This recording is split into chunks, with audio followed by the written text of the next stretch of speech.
Amigos, amigas, bienvenidos a un nuevo episodio del podcast Un Break con Jesús. Hace mucho que no nos veíamos o no nos escuchábamos y bueno, yo creo que todos los episodios los he iniciado diciendo esto. La verdad es que me gustaría poder hacer más seguido estos episodios, pero bueno, lo que te diga va a sonar a excusa, así que mejor no te voy a decir y vamos a entrar de lleno a la materia de este nuevo episodio.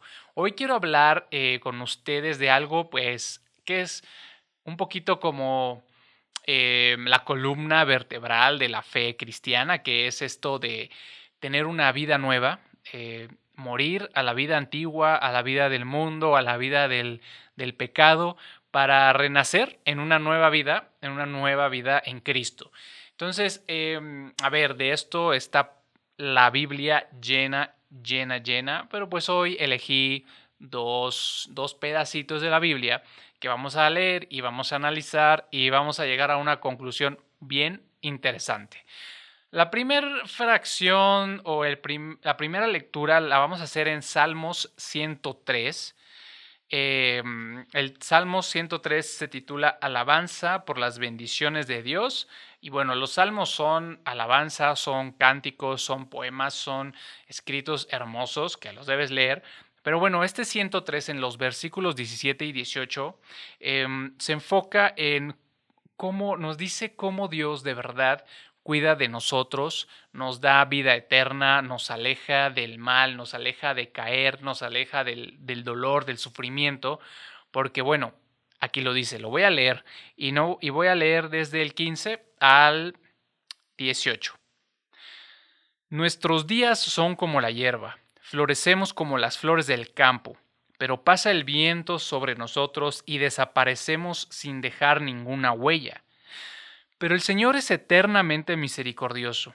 Él les hace justicia a quienes le honran, y también a sus hijos y descendientes, a quienes cumplen con su pacto y no se olvidan de sus mandamientos, sino que los ponen en práctica.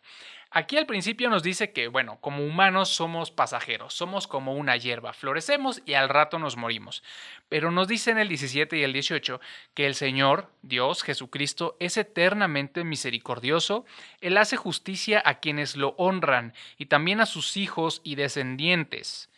Y este es un punto muy importante. El versículo 18 dice, a quienes cumplen con su pacto y no se olvidan de sus mandamientos, sino que los ponen en práctica. Es decir, aquí nos está diciendo que sí, Dios es hermoso, es misericordioso con sus hijos y su descendencia y con todos aquellos que ponen en práctica y recuerdan sus mandamientos. ¿Qué quiere decir? Que está sacando, digamos, un poquito de la jugada a los que no le hacen caso, a los que no creen en su palabra o se olvidan de sus mandamientos o los que no ponen en práctica lo que nos enseña Jesucristo en la Biblia, ¿vale? ¿Qué quiere decir? Que si tú estás haciendo algo que a Dios no le gusta que hagas, pues es muy probable que no tengas la misericordia que Dios tiene para los que sí le hacen caso. Sí está haciendo sentido lo que estoy diciendo.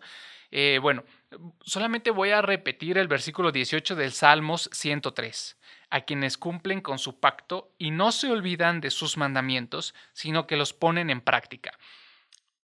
Conocemos los 10 mandamientos, son universales, son bien conocidos por todo el mundo, incluso los no creyentes, alguno que otro mandamiento se sabrán de memoria porque sí, pero no solamente se refiere a esto, el nuevo pacto, el pacto del que está hablando, quienes cumplen con su pacto, es todo lo que trajo Jesucristo y todo lo que está escrito en su Biblia.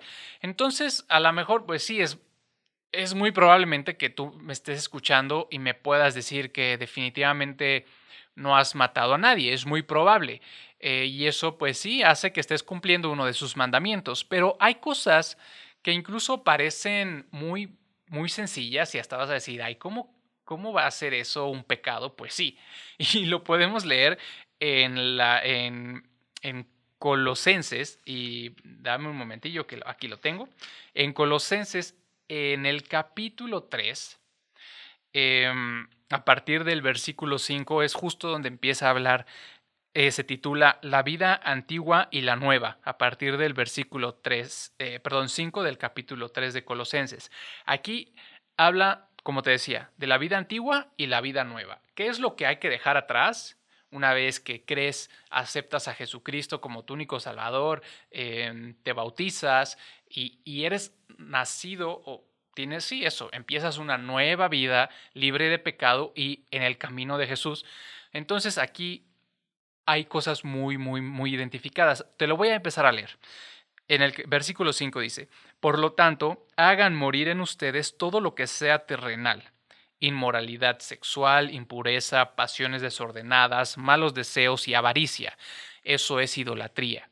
Por cosas como estas les sobreviene la ira de Dios a los desobedientes. Voy a hacer una pausa aquí. Aquí es bien claro. Nos habla de inmoralidad sexual, impureza, pasiones desordenadas, malos deseos, avaricia, y nos dice que este tipo de cosas son las que hace a alguien desobediente. Es decir, esto que dijo anteriormente es algo que a Dios no le gusta que hagamos. Entonces, por eso nos podría venir la ira de Dios por desobedecerlo. Luego en el versículo 7 sigue. También ustedes practicaron estas cosas en otro tiempo cuando vivían en ellas, pero ahora deben abandonar también la ira, el enojo, la malicia, la blasfemia y las conversaciones obscenas. No se mientan los unos a los otros, pues ya ustedes se han despojado de la vieja naturaleza y de sus hechos. A ver, si se dan cuenta, aquí empieza a decir varias cosas que disgustan a Dios, que si tú las haces significa que estás desobedeciendo, no aceptando el pacto con Dios, no aceptando esta nueva vida y por lo tanto es muy probable que la misericordia de Dios de la cual habla Salmos 103 no llegue a ti. Y sí, no estás matando a nadie, pero mentirle a alguien es un pecado y es desobediencia. La avaricia, eso es idolatría, lo dice el versículo 5. ¿Qué más? Nos dice que debemos abandonar la ira, el enojo. A ver, ¿quién no se enoja? ¿Quién no se enoja? Pues claro, el enojo es una emoción. Sin embargo, la Biblia es muy clara hablando del enojo. Enójate, pero no peques. Y si te enojas, que el sol no se ponga sobre... El punto es que no dejes que que tu enojo vaya al siguiente día, que arregles esos malos entendidos o esos problemas que tienes con los demás y no estés enojado. Entonces, es muy fácil, es muy fácil hacer cosas de las cuales Dios nos ha dicho que no las hagamos. Entonces, ¿cuál es mi punto o cuál es el punto de esta charla, este episodio? Pues es ese, aceptar que tenemos una vida que a Dios no le gusta que llevemos y nos invita a dejarla atrás, a llamarla una vida antigua y surgir a una vida nueva, libre de pecados y llena del amor, la misericordia y la gracia de Dios. Creo que es una decisión bien fácil. Creo que la decisión, me está de más decirlo, ¿no? Todos queremos la misericordia, la gracia de Dios, vivir una vida hermosa del lado de Dios, siguiendo su camino, sus enseñanzas, haciéndole caso, obedeciendo a Dios. Entonces, esto es lo que te quería decir. No pecar o desobedecer a Dios realmente puede ser muy sencillo, puede ser muy fácil con las cosas más básicas. Por ejemplo, ahorita home office, pues a lo mejor tu jefe no te está viendo y por ahí me mandaron un video donde amarras el mouse de la computadora a un ventilador para que se esté moviendo y así siempre vas a aparecer disponible mientras te pones a ver la tele. Es muy bobo, ¿no? Pero eso no le gusta a Dios. Y por hacer ese tipo de cosas, bien podemos perder su misericordia y su gracia. Entonces, bueno, este es el episodio, esto es lo que quería compartirte. Espero que te haya servido de algo. Si crees que a alguien le funcione, compártelo con tus amigos, con tus amistades, con tu familia. Y pues ahorita, en estos tiempos de contingencia en los que estamos los que tenemos la bendición de podernos quedar en casa encerraditos, pues quedémonos aquí, leamos la palabra de Dios, tenemos muchísimo tiempo para leerla y creo que es lo más importante que podemos hacer en estos días. Y pues nada, les mando un muy fuerte abrazo, que Dios te bendiga y que el amor de Dios esté contigo en todo momento. Muchas gracias por estar aquí. Adiós.